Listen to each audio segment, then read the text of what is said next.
So you're not going to bite on the religion argument? Secular regimes do not necessarily portend failure. However, separation of church and state would be necessary in having a stable government, as seen in our First Amendment, which prohibits Congress from inhibiting religion or establishing a church. Therefore, through civic virtue as well as a separation of church and state, George Washington was able to set precedents of civic virtue and not having a state religion when he took office. The framers also realized the importance of a non-religious separation of church and state, and they included the Sixth Amendment and the idea that there does not need to be a religious test to take office. My colleague means Article 6. Article 6. You point out that the founders were trying to balance a lot of different things. Certainly among those things were the fear of chaos and disorder on one hand and of tyranny on the other. Based on their actions, which do you think they feared most? I would have to agree with Alexander Hamilton when he stated in Federalist 9 that democracy could lead to the perpetual vibrations between the extremes of anarchy and tyranny. So I suggest that the founders were more afraid of an overwhelming democracy, which is reflected in their somewhat elitist system of government which they created.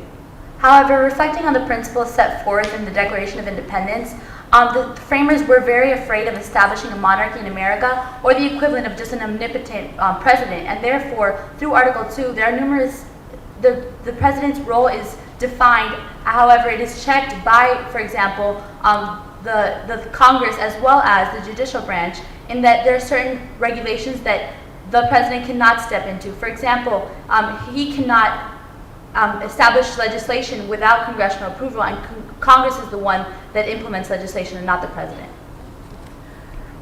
The text seems to agree with one of the premises of the question here. The question talks about America's founding generation, which in the text goes somewhere from the Declaration of Independence through the drafting of the United States Constitution. And so I'm curious if you have found in your examination of any state constitutions principles that also address this question. Did any of the drafters of state constitution use Rome as an example and a warning in ways that might have been instructive in 1787? Our own Florida state constitution has provisions that exemplify the framers of our own constitution's desire to implement a sort of rule of law, and that can be seen in the oath of office that our representatives and our leaders are supposed to take before they hold office. And you think that derives from Rome? It derives from their wanting to use Rome as an example for its warnings. Because law was the lifeblood of Rome, and this incessant belief in natural law, which was given forth by Cicero, for example, was that law must be the highest law of the land, and Aristotle once stated that the rule of law is superior to that of any man. Therefore, by having limited government, which is reflected in rule of law, this is how states have adopted the principles of the Roman Senate. Furthermore, the Florida guarantee of a right to education reflects the Roman concept that educating its citizens and creating a civically virtuous body was central to a republican nation. Additionally, since it's on a more local level, it reflects the principle of having homogeneous societies, and having a state is reflective of this classical republican ideal. Additionally, the right to free speech found in the Florida Constitution is reflective of the free speech that was guaranteed in the Roman Republic, which was a very highly esteemed form of speech in the Republic. Great, thank you. You know, you mentioned the movement away from the aristocracy, which represents the pride and greed of the few, as opposed to the popular scrutiny and popular equality that would foster liberty.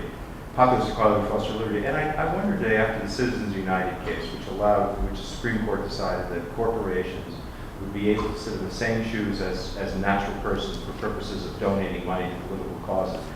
We created a new aristocracy, in a sense, of those with access to deep pockets of money that can influence the legislative process? I would absolutely agree with you that we have created a pseudo-aristocracy based on the fact that having being economically being affluent gives